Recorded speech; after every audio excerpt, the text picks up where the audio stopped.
Oh, good afternoon, fellow peace workers. On behalf of the Northern California chapter of Ecumenical Peace Institute, Clergy and Laity Concerned, EPI Calc, I would like to welcome you to this Zoom event, How to Become a War Tax Resistor. My name is Daniel Zwickel Ben Avram. My pronouns are he, him, and his. Although when it comes to chocolate, my pronouns are Hershey. And I am co-president of the board of directors of EPI Cal. EPI began during the war against Vietnam with counter-recruitment actions by clergy and lay people at the Oakland Armed Forces Induction Center. We have remained explicitly multiracial, interfaith, and activist, and have maintained a focus on the interrelated issues of racism, militarism, and materialism, providing a context for education, reflection, and nonviolent action. We seek to answer the call to change systems which create and perpetuate misery for most of the world's people, joining to build a community of justice locally and worldwide. Every year we produce a Good Friday Interfaith Worship Service and Vigil at the Lawrence Livermore Nuclear Weapons Lab, which will be held both on-site and virtually via Zoom on April 18th, I believe. I didn't get that in, but it'll be on the website. We also host a fall gathering featuring a special speaker. Are you tired of paying for peace? You have another one? Are you tired of praying for peace and paying for war? Becoming a war tax resistor might not be as difficult or as scary as you think. Longtime war tax resistors David Hartsough, Kathy Labriola, Lorin Peters, and Jim Haber will explain how to do it. And many thanks to Wynne Kaufman for moderating the discussion, as well as to all those who participated. Again, welcome. As an interfaith group, we always start with a brief little prayer. O loving spirit of truth, justice, and peace, make us instruments of your peace. Where there is hatred, let us sow love. Where there is injury, pardon. Where there is doubt, faith. Where there is despair, hope. Where there is darkness, light. And where there is sadness, joy. O great mystery, grant that we may seek not so much to be understood as to understand, to be consoled as to console, to be loved as to love. For it is in giving that we receive, it is in pardoning that we are pardoned, it is in dying that we are born to eternal life. Amen. Amen. My name is Wynne Kaufman. I'll be moderating this panel. So if you have questions, you can put them in the chat so that you don't forget them. Or you can just wait till the question and answer time, and I will call on people as they raise their hands. If you raise your hand using the raise hand function in the Zoom, I'll have the right order. If you try to raise your hand like this, I'll probably get to you, but maybe not till the end. But everybody hopefully will get their questions answered at the end. So here we start. Our first speaker is David Hartsough, whom I'm sure many of you know. He is a lifelong war tax resistor, starting with the Vietnam War. He's a Quaker and a long-term member of the San Francisco Friends Meeting. He's the co-founder of Nonviolent Peace Force.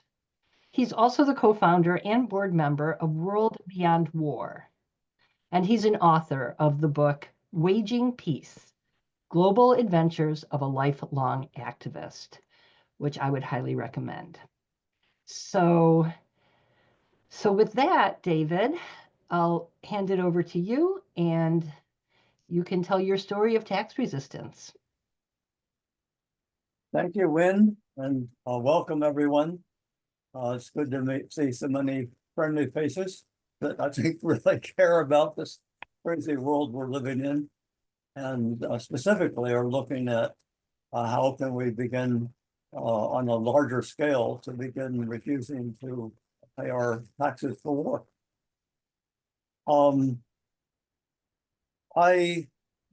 Jan and I have been war tax resistors since the Vietnam War. I think, as all of us know, for governments to fight wars, they need young men and also some women now to go out and actually do the fighting and to drop the bombs. And they need all the rest of us to pay up our taxes, and which is close to or about half of our the federal government disposable income. So that's a pretty clear choice. I mean, most of us are not going to go and volunteer to be on the front lines and do the killing, but all they're asking us to do is to pay for it. And the way I like to look at this is if an IRS agent comes to your home and says, Mr. and Mrs. Hartsough, you know, we have this new missile system. We have new nuclear weapons that make Hiroshima and Nagasaki look like peanuts. We have military bases all over the world, and we're fighting all these wars to make democracy, bring democracy to the world. And your share is $5,000 for this year. And we know you'll be happy to give us this check. Well, I mean, that's putting it pretty clearly. But that's really the choice we have. Do we want to contribute with that money that we know is going to be going to kill people? Or are we willing to say, not with me? And our experience, I mean, what we do each year in early April or before the 15th is to write a letter to the IRS explaining why we're conscientiously refusing to pay the taxes for war. And, you know, whatever our government is doing with our taxes that particular year, and there's always plenty of horrible stuff, you know, we can't in conscience contribute to that. And instead, we're going to be contributing those funds to organizations that are working to end war, to feed the hungry, to correct the tremendous gap between the rich and the poor in our world, so that each person has a right to live. And the way we have done that is in San Francisco area, we have the People's Life Community Fund, People's Life Fund, that actually those refused taxes, they put into a fund. And if the IRS should come after you to try to get the money back, or even take it out of your account, your checking account or your savings account or whatever, your Social Security or account, as they have done for us sometimes, the People's Life Fund can refund that money. It's kind of like a loan. But if the IRS never comes to get that money, every year the People's Life Fund contributes all the interest to the funds that they have, and plus the money that the IRS has never come to get from people. So, and there are groups, and I don't have it in my head, probably Jim or someone else does, that if paying the penalty is really very impossible for you, there are organizations that can reimburse that. As I said, our experience has been, well, I should say, and this is some more complicated, but back in Washington, D.C. during the Vietnam War, they actually attached our house. Not, well, they said it was because we didn't pay the taxes, but the Friends Committee on National Legislation that I was working with at that time was actually challenging the IRS that they should not be forced to take those funds out of our check to pay it to the IRS. So anyway, they had actually paid that, and then the IRS was saying we had to pay it again. So anyway, we eventually got our house back. And unfortunately, that case never won. Otherwise, there had been the American Friends Service Committee and FCNL were taking that case. But ordinarily, they often just forget it, or it gets lost in the computer, or they'll come and take it out of your account. But to me, it's a small price to pay to try to listen to your conscience and your heart versus just going along with contributing, to the madness. I think probably most of us have studied Gandhi and King and so forth, but governments only have the power if the people will cooperate. I mean, Trump could not rule this country if the people did not go along with it, with the policy. And, there are many ways we can non-cooperate, and they're already non-cooperating with Trump in many ways around the country. But I think the taxes is a very, very critical approach. Now, what else did I want to try to say?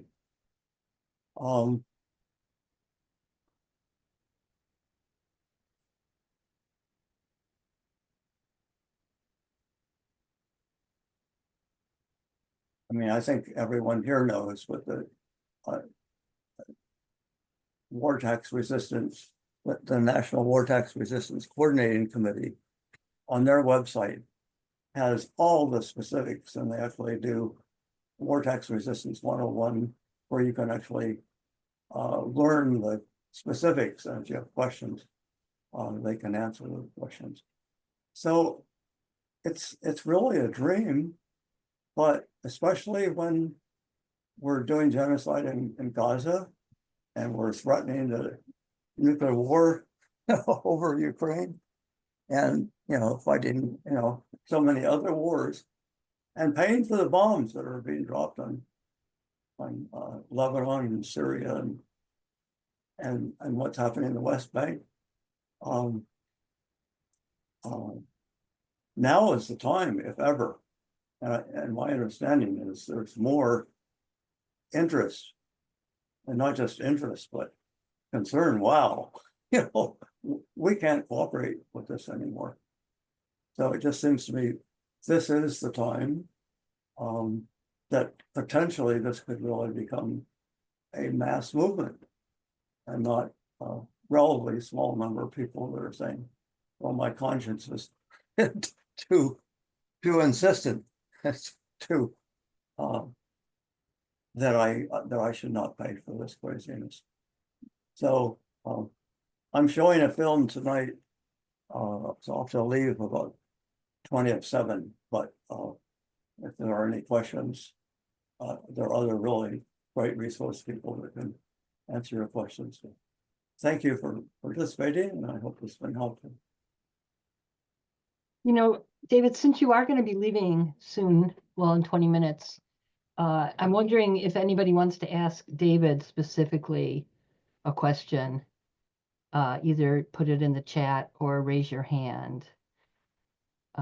Is there anyone that wants to specifically ask David a question? John, and then Kathy.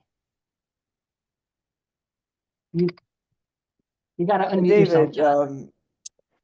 you said that Friends Committee on National Legislation kind of went to bat for you. I know they can argue about whether they need to do your withholding for the taxes. But did you say they had something to do with helping you when the IRS attached your house? And maybe you could explain a little bit what you mean about what it means to have your house attached and how threatened you were. Well, we came home one night and here was signs on all the doors. This is the property of the IRS. Do not enter and don't take anything out or bring anything in, etc. But what AFSC and FCNL did was they actually paid the proportion of, well, the taxes that they would have withheld from our monthly check, and paid that to the IRS. So they weren't themselves breaking the law, but IRS, and then they came after us because we hadn't paid it. But when we were finally able to convince them, they already had the money. So they certainly should not take our house in order to get it a second time. But it was a very valiant effort of FCNL and AFSC. Mhm. Kathy? Yes, since you're a published author, have you had any problem with the IRS trying to garnish your royalties from your books? I'm curious about that. No. Oh, okay, thank you. But I mean, an example of the extent to which they'll go, we had put some money into the, I think it's the South Bank of Boston account that was funding low-income renters or people buying their homes. Mhm. And they took it out of that account. Mhm. They took it from South Boston Bank to pay for their bonds instead of allowing this to go to low-income people. To me, it was the epitome. David, just for clarification, did the IRS end up getting all the money that you withheld? You mean back at FCNL? Yeah. Yeah, I mean, they already had it. They had it from what FCNL had paid. So I got my apartment. Well, because we weren't paying it, they were attaching the house.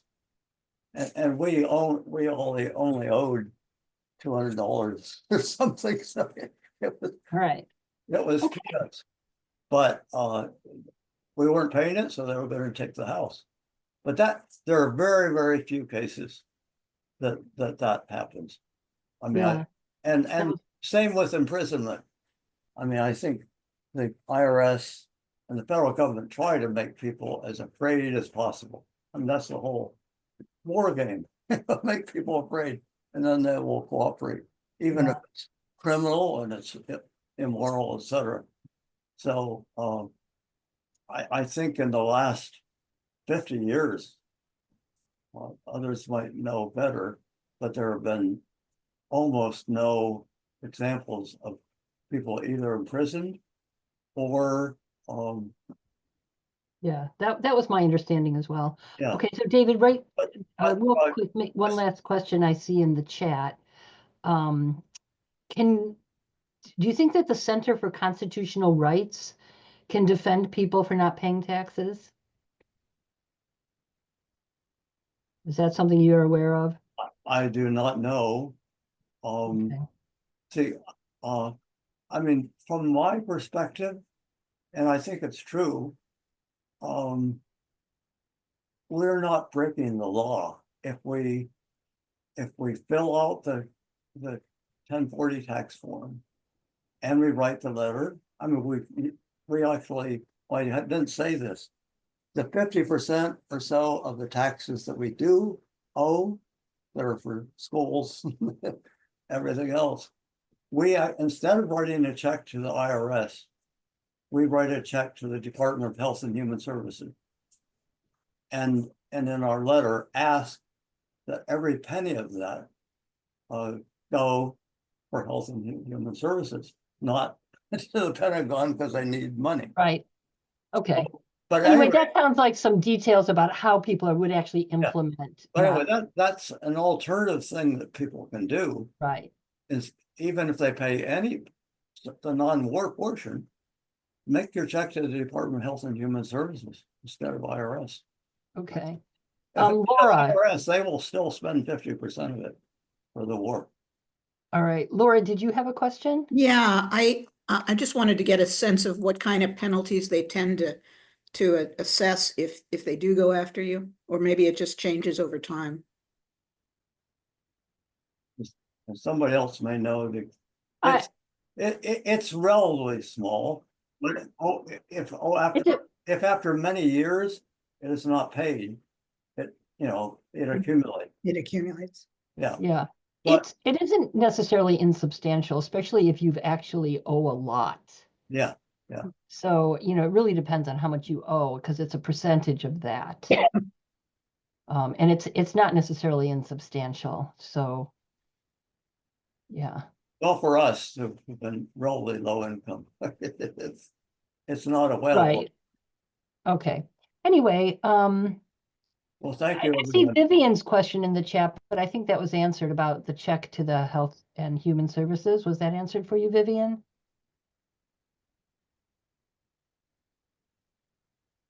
Vivian, you're muted. Thank you, David. You already addressed my question, which was Yeah. what happened Okay. with respect to Health and Human Services. Okay. All right. So let's go on to our next speaker. And according to my notes, the next speaker is Kathy Labriola. I don't know if I can pronounce your name. Labriola? Is that right? I hate to murder your name. Kathy Labriola, that's Kathy Labriola. Okay, thank you. Anyway, Kathy is a nurse, a counselor, and a hypnotherapist in Berkeley, California. She's provided affordable mental health services to alternative communities for the past 30 years. She has been a war tax resister for nearly 50 years. Kathy rides a bike, lives in housing cooperative, and grows organic vegetables and raises chickens. So Kathy, take it away. my name's Kathy, and I'm a war tax resistant. And whenever I say that, I always think I'm at an Alcoholics Anonymous meeting because I think it's like, I'm Kathy and I'm an alcoholic. But no, wrong meeting. I'm Kathy and I am a war tax resistant. And as David said, the government needs, in my view, three things in order to wage war. One is they need young people willing to fight a war, either through being coerced by the draft or coerced by the poverty draft because they have no other educational and job opportunities, Right. or they actually volunteer because they believe the war is just. So that's the first thing the government needs is young people to fight a war. The second, they need a complacent and compliant public that is not protesting in the streets and diselecting every member of Congress who votes for war and who votes to fund war. And number three, they need massive amounts of our tax dollars, yours and mine, for the ever increasing financial cost of waging these more and more very expensive and very technical wars. And I see war tax resistance as one additional tool in our anti-militarist toolbox, another way that we as peace activists can intervene in one major requirement of our government to wage war. Without our tax dollars, war would be impossible for them to perpetrate. I became a war tax resistor in 1978 by accident. Up until that point in my working life, each year I would do my taxes and I'd end up getting a refund from the IRS. But that year I did my taxes and lo and behold, I owed the IRS $1,000. And so I got out my checkbook and a pen and was trying to write them a check. And I just couldn't do it. It was a visceral, instinctual thing. I cannot write a check to the IRS because I know they're going to spend half of every dollar I send them on war. And so, since I had already done my taxes, I just sent in my tax forms with a letter saying, here's how much I owe you, and here's why I'm not paying you. And every year since then, I've done exactly the same thing. Do my taxes, write a letter, send it in saying, here's my taxes, here's how much I owe you, and here is why I'm not paying you. I usually include a list of the countries we are actively making war against that year, or brutal dictatorships that we are supporting with military aid.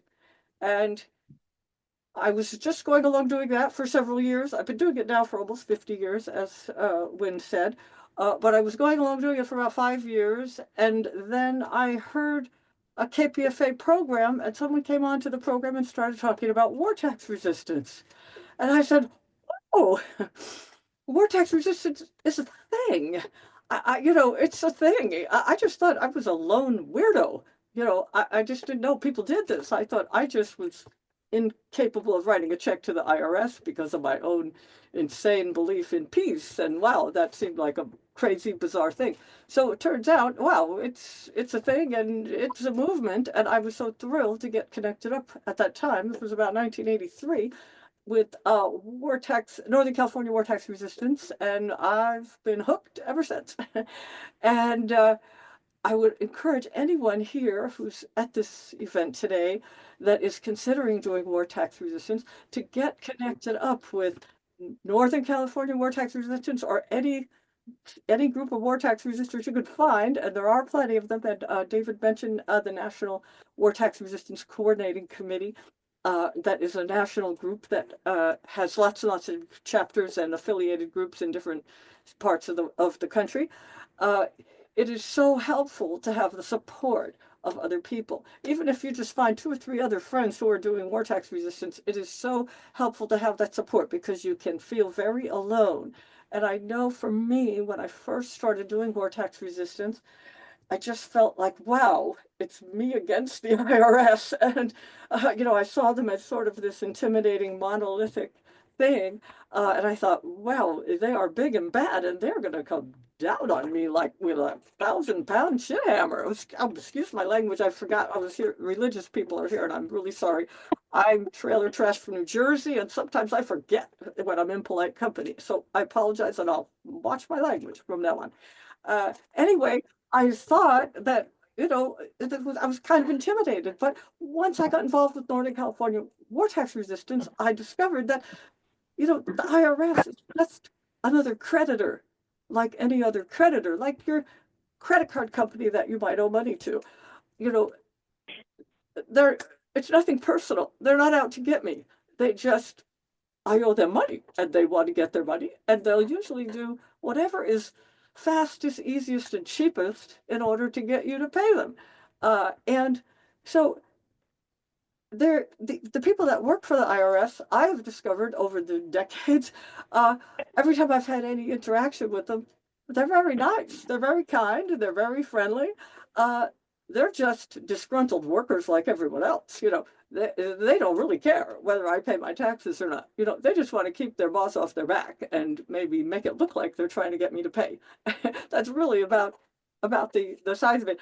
I often have joked that, Karl Marx had IRS workers in mind when he invented this theory of alienated labor, because they're just trying to do their job, and it's probably getting a lot harder to do right now with Elon Musk firing everybody over there. And so their job is probably, they're underpaid, they're overworked, and they don't really have time to, persecute me. So once I've started to understand that, it made war tax resistance so much more manageable for me. I will want to talk about what the IRS has done to try to collect from me. And I'll cut to the chase and say they have collected on me a couple of times by taking money out of my IRAs, because I am self-employed these days, and I do put money in my IRAs so that I hopefully won't be completely destitute and homeless in my old age, which is rapidly approaching. I mean, I'm 70 now, so some people would say I'm already in my old age, but I am still delusionally in denial about that, and I am still working full time. So that's how I keep my delusions going about that. But when I first started doing tax resistance, I had a career at that time as an intensive care unit nurse at Alta Bates Hospital in Berkeley. And after the IRS sent me lots of threatening letters every 3 months for several years, which of course I completely ignored, after sending me these letters every 3 months for about 5 years, they figured out I wasn't going to pay them. So then they started garnishing my wages. And at the time, they were only garnishing $25 out of my wages every 2 weeks.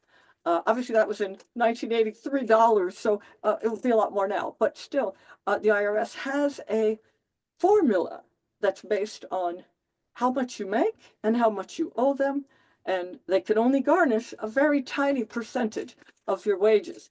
And they require your employer's cooperation. The employer has to cooperate in order to garnish your wages, and some employers will not cooperate with the IRS, particularly if you work for some kind of peace and justice type organization or some kind of social justice organization. But unfortunately, I worked for a hospital, and they did cooperate with the IRS, and they did garnish my wages. But by that time, I owed them like $15,000 or $20,000. So at $25 every 2 weeks, it was going to take them the rest of my life to for them to ever collect the amount of money that I owed them. After a 20-year career as a nurse, I went into private practice doing counseling and hypnosis. And I've been in private practice for a little over 30 years now. And being self-employed gave me the opportunity to withhold 100% of my taxes from the IRS. Not only, when you have an employer, they do deduct taxes, as you know. But if you're self-employed, at the end of the year, you owe them the full amount that you would have paid if you were employed.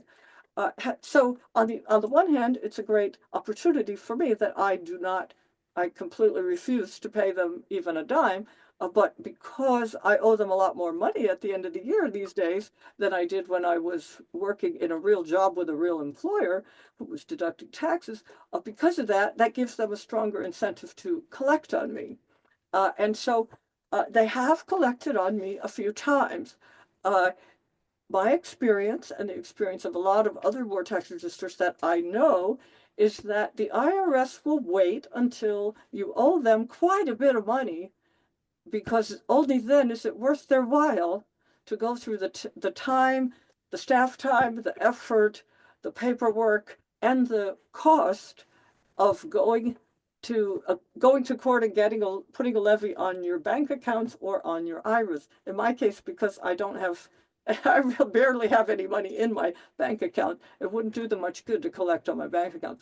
But I do have money in IRAs, as I said, because since I don't have an employer, I know I will have to support myself. And so I wanted to put money in my IRAs.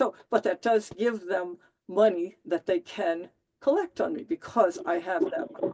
Some people are broke all the time and they have no assets or any money, so the IRS has a hard time collecting on them.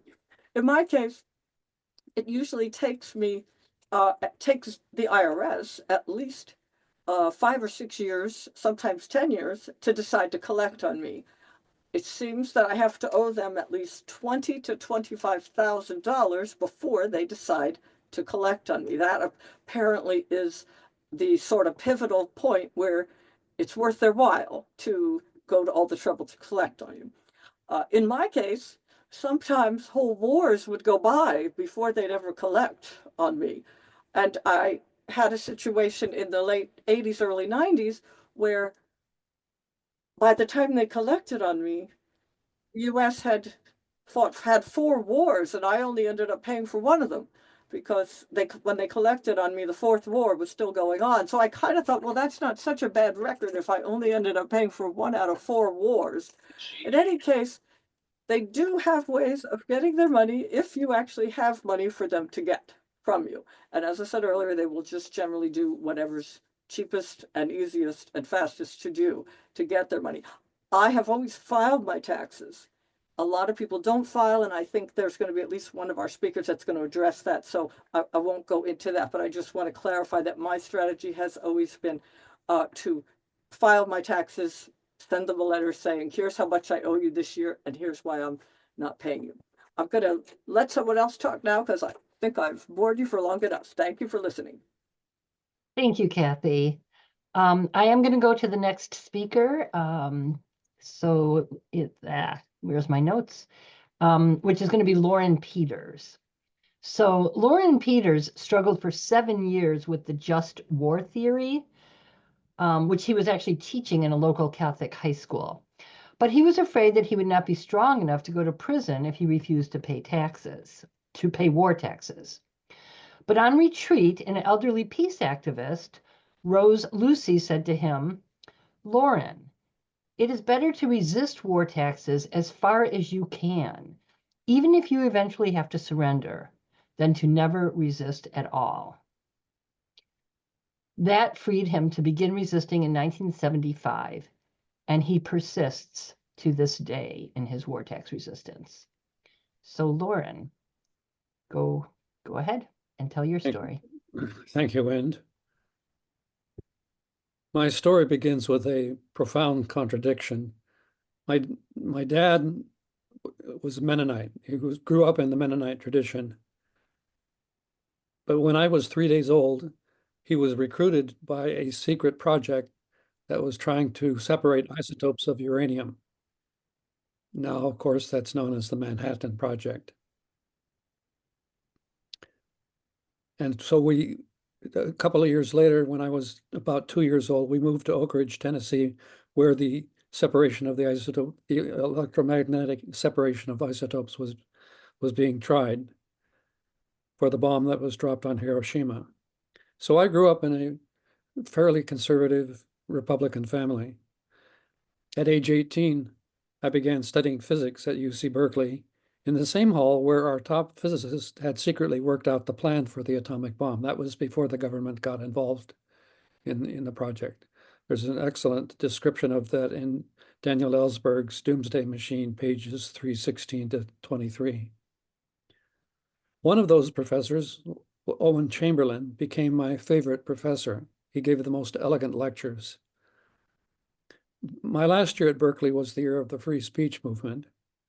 It was also the year I encountered recruiters for President Kennedy's new Peace Corps.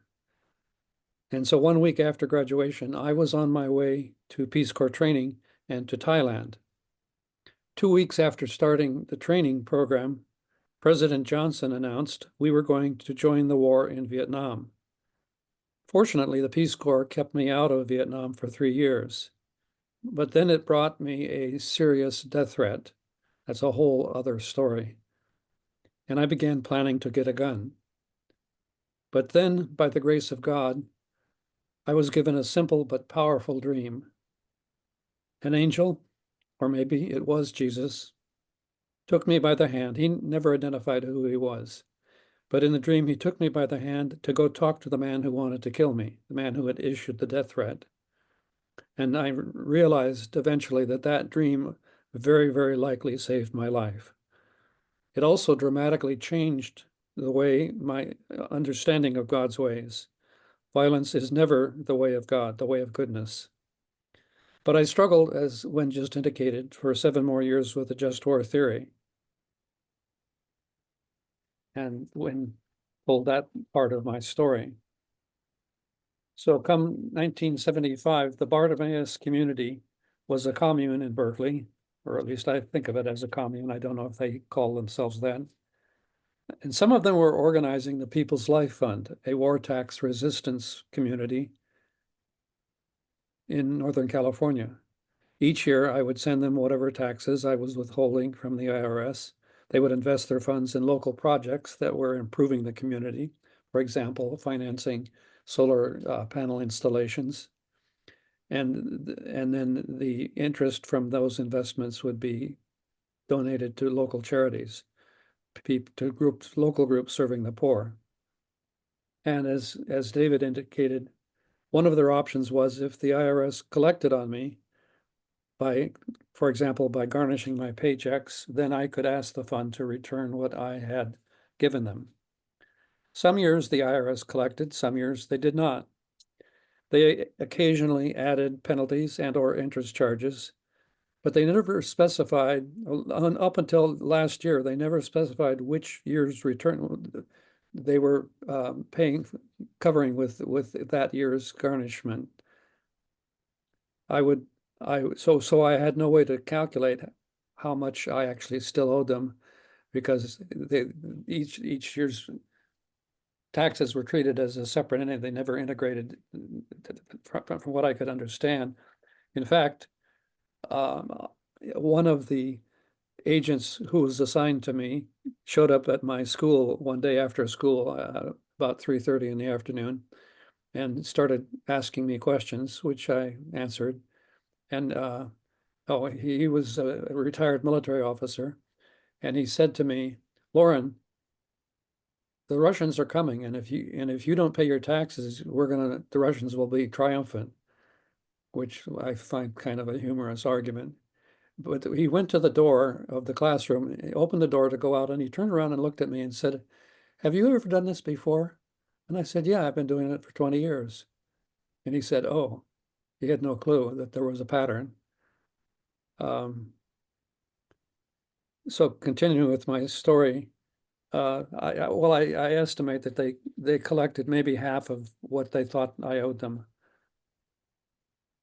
And this pattern went on for several decades. There was the one or two other stories about IRS agents. The very first year that I resisted, the IRS called me in for an audit. The auditor's name was Sterling Gray, and I explained what I was trying to do, and he liked it. He was very impressed and said, "This is great. Let's brainstorm how to convince the IRS to allow you to redirect your taxes." And so we talked for an hour, and he made several suggestions, which actually worked for a few years. But then the IRS, and also in that time frame, another year, the auditor was a young Vietnamese woman, or I assume she was Vietnamese. And I explained what I was doing, and she burst into tears. And I to this day don't know whether it was her personal story from Vietnam or something else, that she just came unglued, and she was not angry at me or anything. Didn't, but it was a very unexpected reaction from an IRS auditor. So this pattern of redirecting my taxes went on for several decades. And by the way, I do prefer the term redirection as opposed to tax resistance, because we're not anti-government. We're the government does some good things, and we're more trying to correct its direction. I'm not trying to overthrow the government. So, but eventually I stopped sending the money, because the pattern was I would pay the war part of my taxes to the People's Life Fund, and then 6 months later, the IRS would take some of it, and so then I'd have to go back to the People's Life Fund and ask for a refund on that. And after that happened 20 or 30 years straight, I finally said, okay, well, I will just send my money straight directly to Christian peacemaker teams. I spent 7 summers in Palestine in the West Bank with Christian peacemaker teams, and also I like doing that because most Christians have never encountered the idea that Jesus was a peacemaker, and the existence of Christian peacemaker teams poses a question that most churches would have a hard time answering. So I send it to them directly now. And then if the IRS collects for that particular year, then I turn around and claim that as a charitable donation. I don't know if the People's Life Fund knows that I'm still resisting taxes, because I have not been channeling the money through them for a number of years now. I have found that people generally do treat me the way I treat them. Each April since Vietnam, I have written a letter to the IRS politely but clearly explaining why some of my tax is unpaid. Unfortunately, the IRS eventually stopped auditing me and started sending form letters, which I simply ignore. I have no interest in wasting the government's time. But the penalties and interest charges and collections are still, they still happen occasionally, but sporadically. It's been a number of years now since the last time they collected anything. Okay. So for current advice, you could contact Lincoln Rice, who I think is leading the National War Tax Resistance Coordinating Committee that David referred to. By the way, the acronym for that is NWTRCC, and commonly simply called New Trick. And if I may, I will share a little from my most recent Dear IRS Friends letter. After sharing in the letter, I share my experience of the death threat and the dream, that showing me that which way God does things. And then I quote, "I know now that Jesus' love your enemy actually works better than violence. When Saint Francis of Assisi tried it during the Fifth Crusade, his enemy, the Sultan al-Malik of Egypt, saved the Crusader army from starvation and kept them alive until they could buy enough. The Crusaders had lost most of their ships in the fighting in Egypt. And so the Sultan of Egypt kept them alive until they could buy some more boats to get back to Europe. Gandhi tried it with the British colonial government, which eventually freed all its colonies. The Danish people tried it during World War II and saved 90% of the Jews, while the rest of the Europe saved only 30%. In 1966, I had fallen in love with a Thai woman, Laksana, that I have been married to now for almost 60 years. She worked in a restaurant in Bangkok, and I would pick her up at the end of the evening. So I would hang out in the kitchen with the cook. I was fluent in Thai, and one evening a soldier on R&R wandered into the kitchen, and he was obviously upset, very distraught. And so we started talking, and it turned out that he had just killed an old Vietnamese woman by accident in Vietnam a few days earlier, and he was terribly upset. They were clearing the Viet Cong out of a village, and the procedure was you shout in Vietnamese into the house, come out with your hands raised, and if no one comes out, they throw in a hand grenade, and then they go in with their guns drawn and are looking to see if there's anybody in there, any Viet Cong.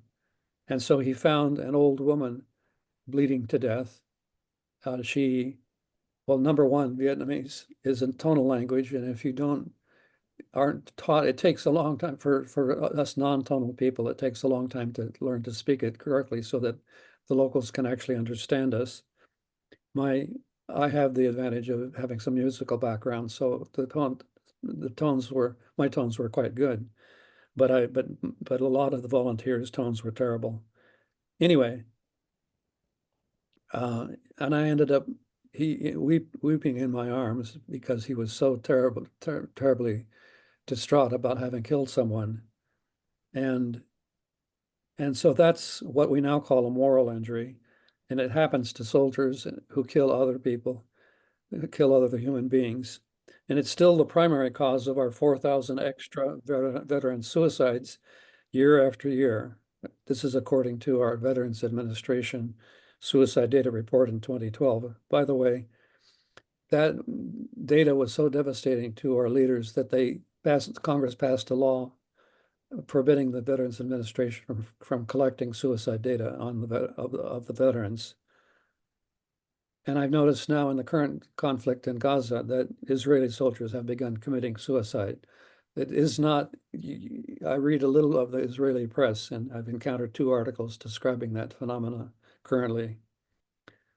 And then this year, I'm back to reading from my most recent letter. We are now encouraging the people of Ukraine to kill Russians, in spite of the fact that when Russia invaded Czechoslovakia in 1968, which was the year after, that was the time that I almost got drafted.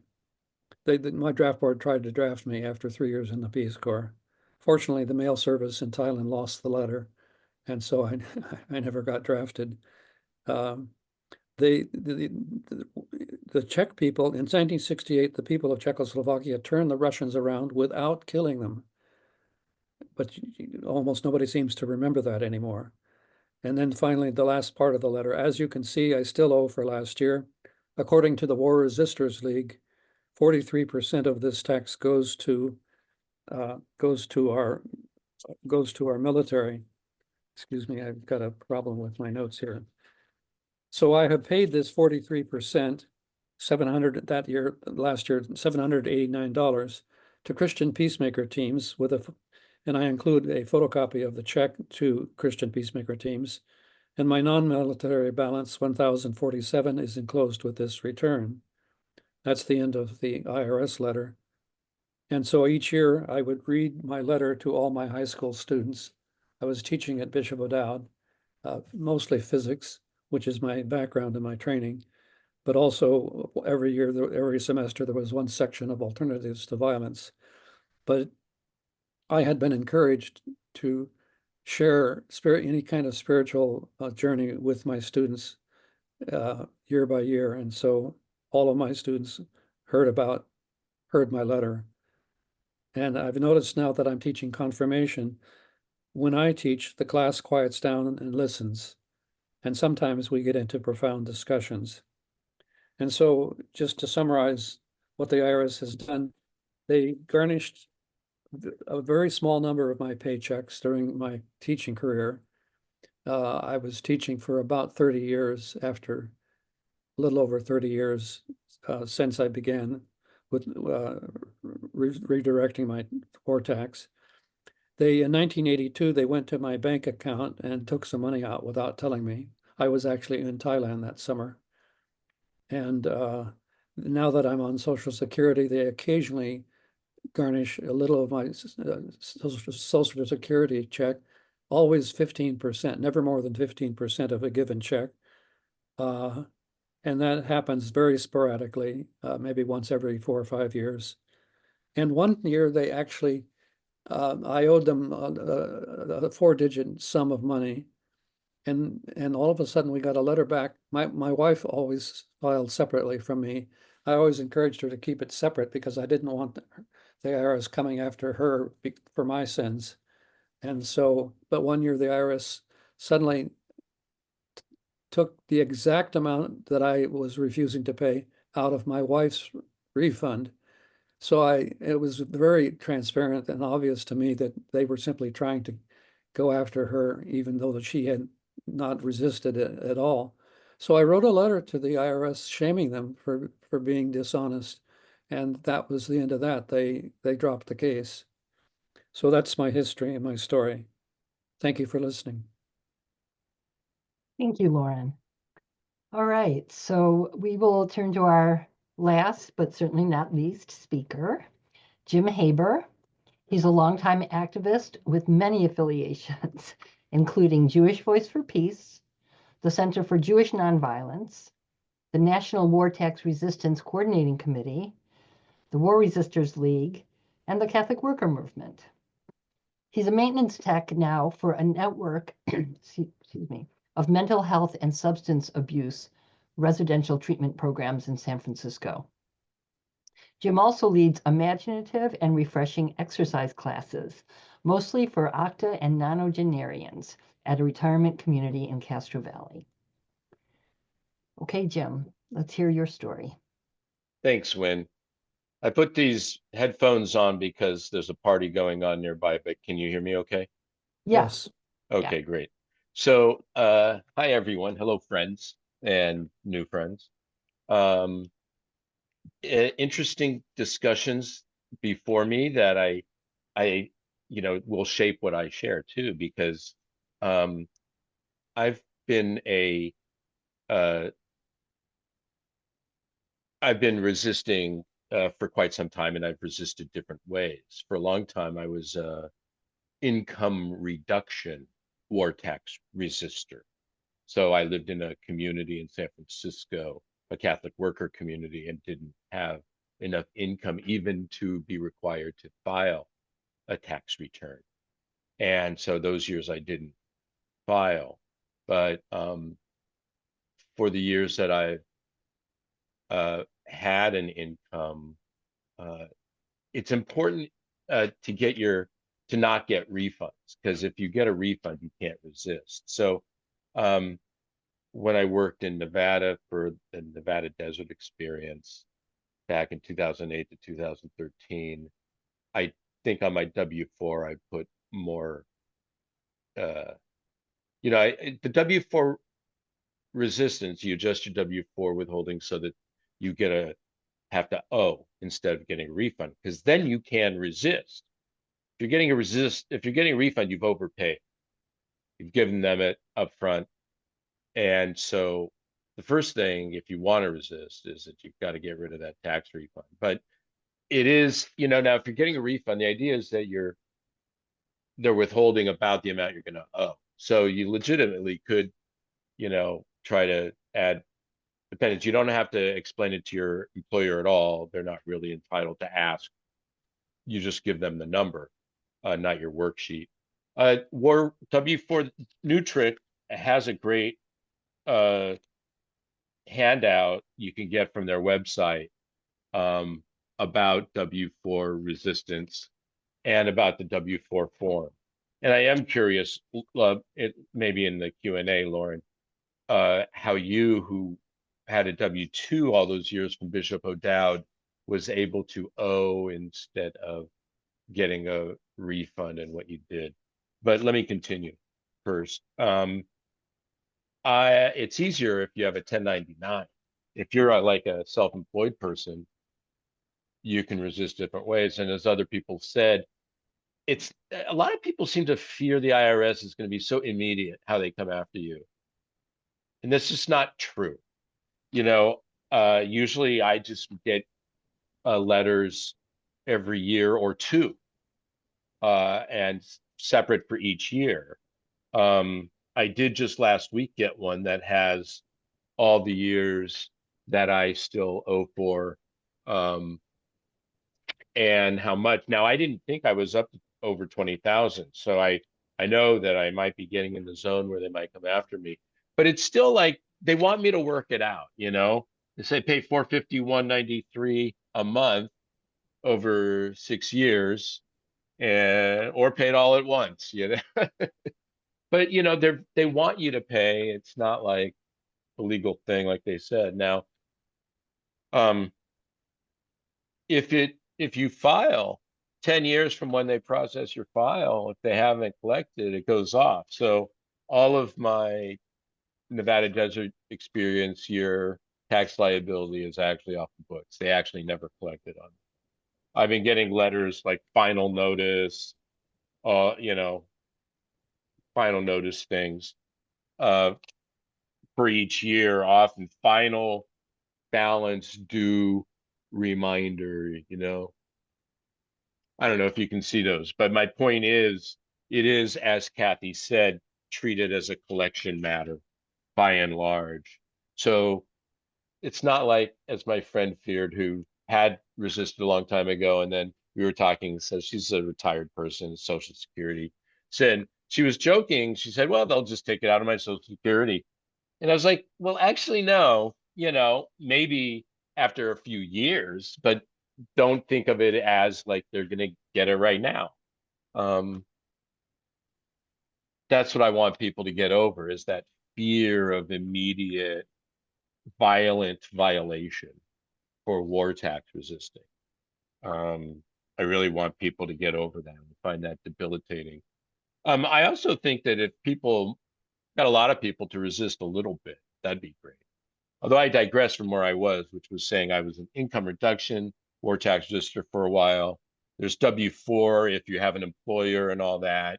You don't have to justify to the employer what you put down, and you can adjust that. Now, that is not legal necessarily, but if you just reduce it so you actually have a little liability, it ain't no thing, Now it is Donald Trump's Justice Department, but they are gutting the IRS. But on the other hand, I wonder if they're going to make it so automated and AI is just going to go after every poor person and harass us or something, and while the rich people go scot-free.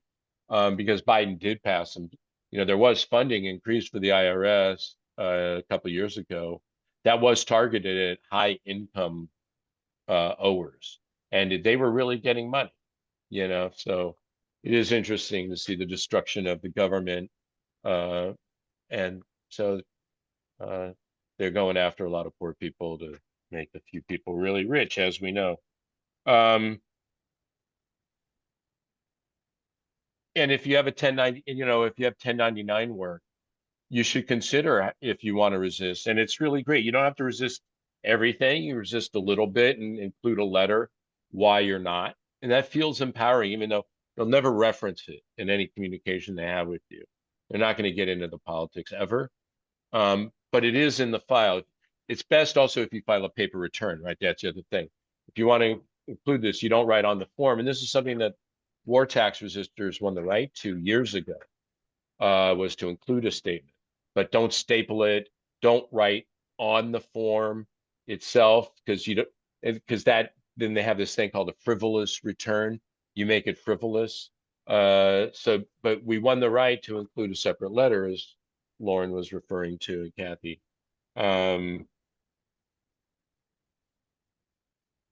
Just the beginning of mine from last year, encloses my completed tax return form 1040 for the year 2023, including the necessary schedules and documentation. I've underpaid for the year.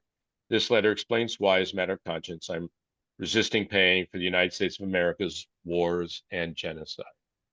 And then I go on, not too long, because they're not going to read it. But it feels good to have that there, and also saying, like, I'm not fundamentally against taxation or paying for some things I disagree with as a member of society. At times, I've paid part of my tax liability. For many years, I reduced my income below levels that even required me to file a tax return. I registered with Selective Service as a conscientious objector, and I try to live by the adage of living simply so that others may simply live. If you want my money for this genocidal state, you're going to have to take it from me. So that was how I thought I was going to end my talk. But I just so am hot on Nutric. They're really exceptional. They've got a QR code, easy to get their information. The website's been in the chat a few times, nutric.org.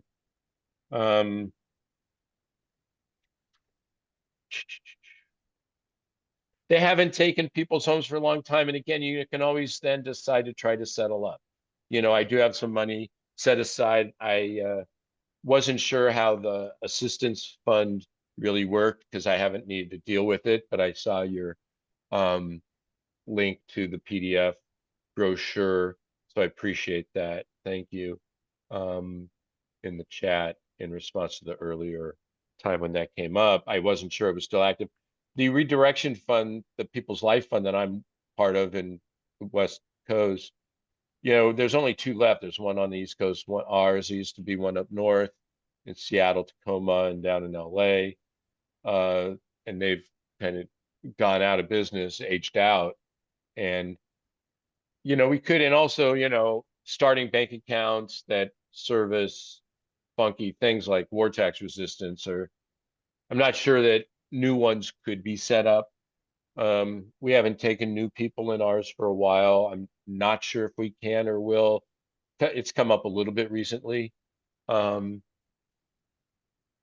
rambling, or I'm not rambling. I'm just kind of touching on different things.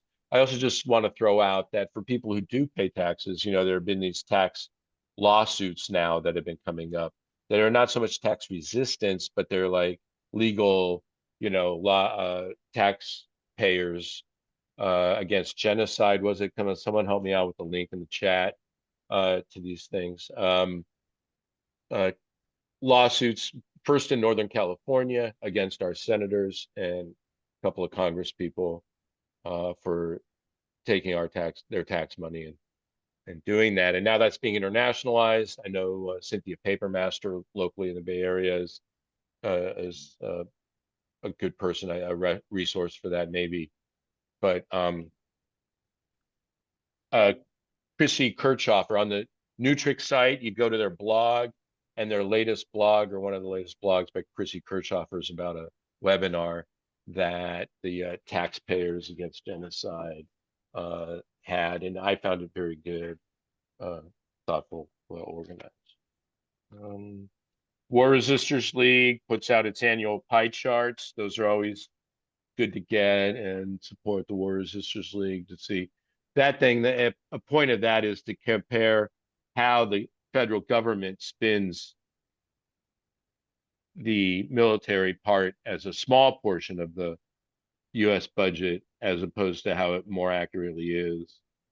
If you just look at like the discretionary spending. I've thrown a lot of different things out there. I know, Kathy, maybe you thought I was going to talk about non-filers. I know a few people who don't file at all. I kind of like that they might actually not get it. Though if they get it, I figure, well, like I said, they have to take it. But I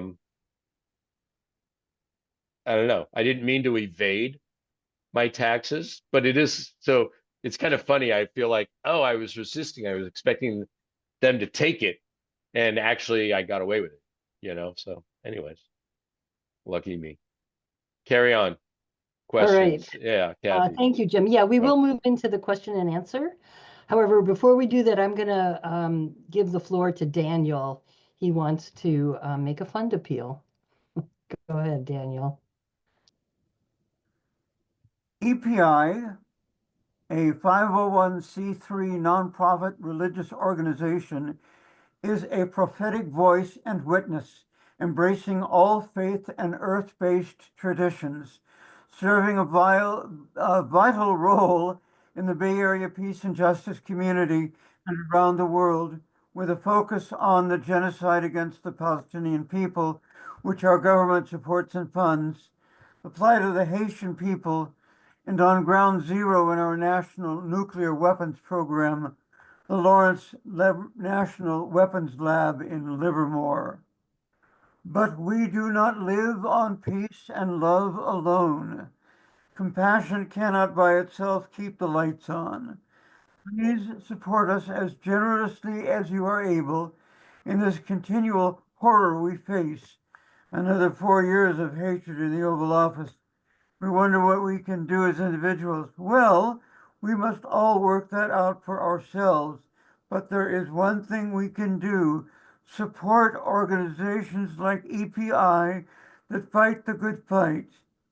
And we cannot exist without your support. Though just a few dollars even, it may not seem like much, it does add up, and it is indeed individuals like you that make our work possible. Go to our website, www.epicalc.org, and donate safely and securely online, and as generously as you can. We thank you. Peace and blessings, and may you live long and prosper and help us to prosper as well. Thank you, Daniel. Okay, so we are moving into to the question and answer at this point. I have noticed actually 3 questions in the chat. 2 of them are from Catherine Davies Samway, and I'm wondering, or Catherine, I'm wondering if you want to prioritize which one you want to ask, and you can ask that right now, and then we'll go to the second one, and then if nobody else has one, we will come back to you. Do you want to unmute and I ask? just find my questions now. Okay, well, I wrote them down. The Okay. first one was to Lorin, and it was about what strategies did the IRS agent suggest when you met with him? And the second one was just general one. It says, does the IRS ever say they're going to hire a collection agency to work on getting the money from you? One for Lauren, please. Okay, so Lorin, did you hear it? Catherine's wondering, what strategies did the IRS agent suggest when you met with him? The one that I remember is the paying it. I don't remember where he said, send us a photocopy of the check. Well, there were actually 2 different memories. One would be to photocopy the check for the redirected money, and include that with the return. The other suggestion was that I actually write the check to the charity, for example, Christian Peacemaker Teams, and send the check itself to the IRS. It's just that it's not made out to the IRS, or it's not made out to the US Treasury, and see what happens. Beyond that, I can't remember. That conversation was 50 years ago. Oh, wow. So did you do that? Did you write a check to Christian Peacemakers and then send it to the IRS? No, I didn't do that.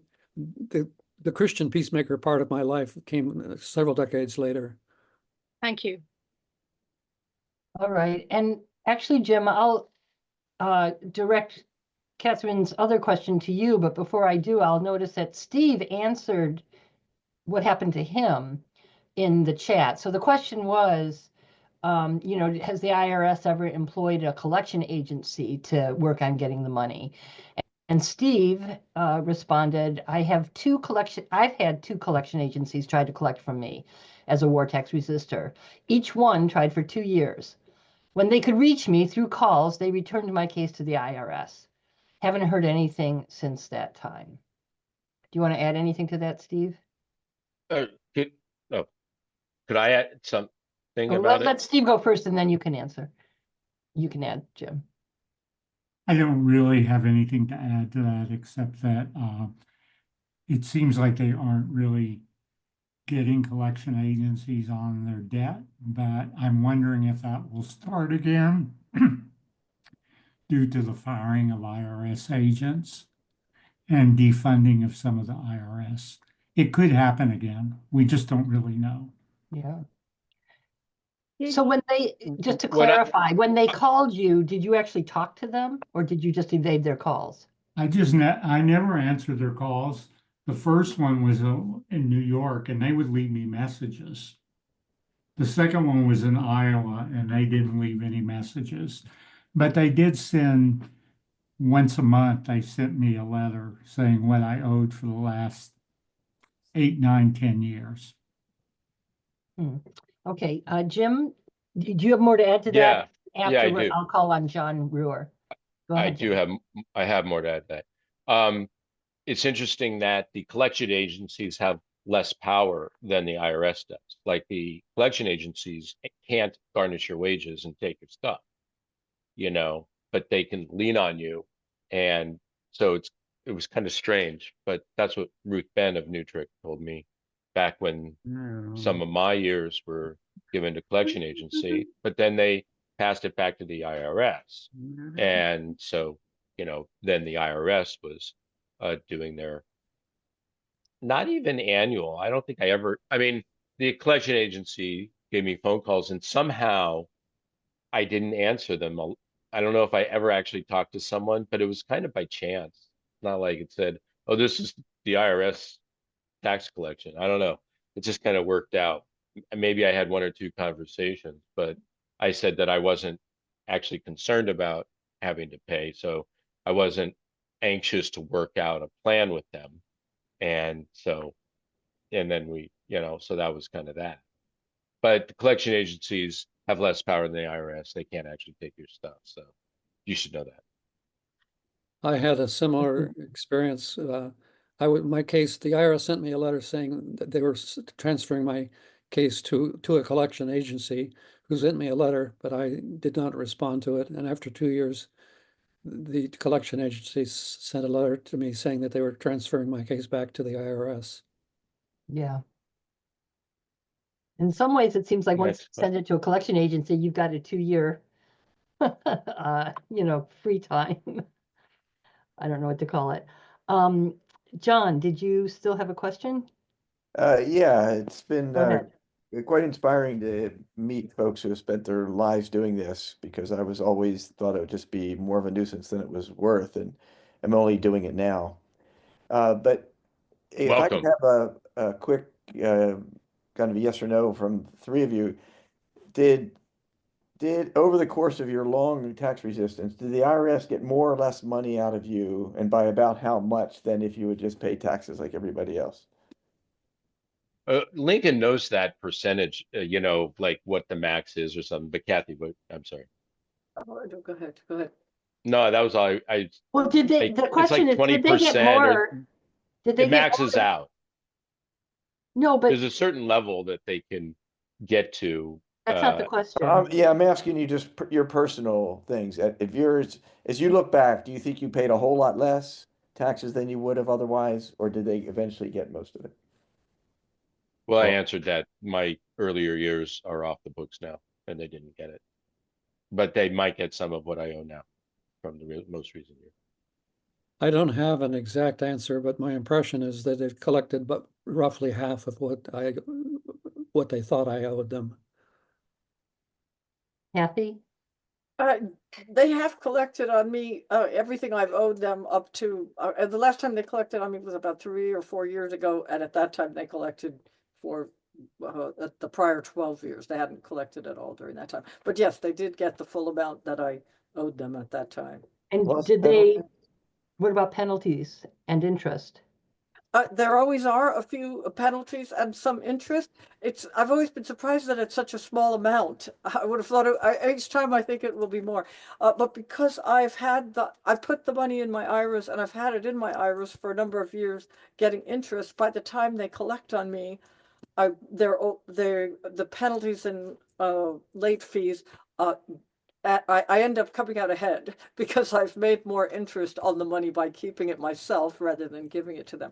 And I always feel like whenever they do get this money from me, it's just money I would have paid them anyway years before if I were a law-abiding, tax-paying citizen, which of course I'm not. Yeah. So I haven't lost anything. In any case, I always have come out ahead. I end up having more money because of the interest. Yeah. But Steve, do you that's have a not question? why you went into this. I just want to No, acknowledge that. I I just didn't want to do it as an acknowledge that. investment. No, I didn't. Yeah. I'm just saying, I feel like I haven't lost anything because if I was a normal tax-paying person, I would have given it to them years before, that same amount years before anyway. And the Which fact that speaks to how absurd the whole fear of the IRS is, that Yeah. I hope this group can start to challenge. Sorry to cut you off, Kathy. My bad. All right. So Steve, you have a question, and then I'm going to call on myself because I have a question. Go ahead, Steve. So mine is more about the penalties and fines. And yeah, it depends the longer it is, but it can be up to, and having looked at people who've applied to WPRPF, it can be up to 25%. Yeah, but not And like that's penalties 100%, and or it's not fines. sky's the limit, you know. But 25% may seem like a lot, but on some level to me, Well, it feels like, well, I thought it might be more. Depends what you owe. Yeah, for Depends me, what it's you always owe been a them. pretty small amount, but I'd like to address that too, that a lot of people do, instead of withholding 100% of all of the taxes I owe, a lot of people do withhold, as Jim mentioned, less than that. They withhold 10%, 20%, or 50%. A lot of people withhold 50% because of 50% of your tax dollar goes to the military. If only withhold 10 or 20%, it's very, very unlikely that the IRS is ever going to collect on you because it just doesn't add up to enough money. So if you want to avoid them ever collecting on you, withholding like 10 or 20% is probably a very safe bet. For a number of years during the Iraq War, starting in 2003, Code Pink Women for Peace had a really successful campaign where they were encouraging people to withhold 7% of their taxes because about 7% of every tax dollar was going to pay for the wars in Afghanistan and Iraq. And so a lot of people were doing that at that time. And I don't think any one of them ever was collected on because it was just a small enough amount that it's not worth the IRS's time, money, etc. to collect on you.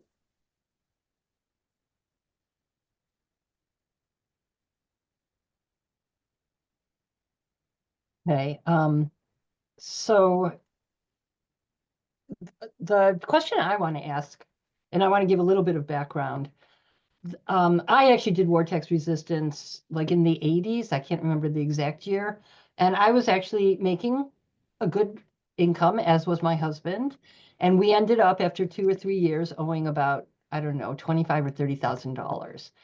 And they ended up collecting every penny plus penalties and interest. I don't remember what the penalties and interest were, but I went a year without making a paycheck. So wait, it must have been more than that anyway. So I do, there's all these different experiences. And after that, but I had a job where they could do that. He was self-employed, and so they couldn't do it with his employer, but they could do it with my employer, which was the San Francisco Community College District. So it kind of took the wind out of my sails, because it's like they did end up getting more than I would have paid. And but I'm hearing so many different experiences. I think that for every war tax resistor, you've got a different experience. I used to, after they collected it all, we still would file a letter with our return. And then I don't even remember when I stopped doing that, but I stopped doing that. So anyway, now I'm energized again to do war tax resistance. I do owe money this year. Here's my question. My question is, I file electronically. And I don't know how not to file electronically. I think I'm at this point, since I've been doing it for years, I think I'm required. Does anybody know? Because if You I are not don't, required to file electronically. You can Oh. print out the forms. Do you have someone do your taxes for you? no, I do it on TurboTax. They should have a way to generate a PDF. All right. Yeah, But I mean, look I can into that. generate the PDF for sure. Well, there you go. So you generate the PDF, you print it Okay, out, all and then right, you okay. include your letter in the envelope All and right, got the it. address. Okay. I'm That's glad what you asked to clarify that. Yeah, That's what thank I've you. been doing for several years, is doing it on TurboTax, printing it out, and then adding the letter in, because there doesn't seem to be any way of adding any letter into if you send it electronically. No, I saw on the Nutric website, actually, in something I had on the piece. Nutric has the peace tax return. Anyways, it's a cute.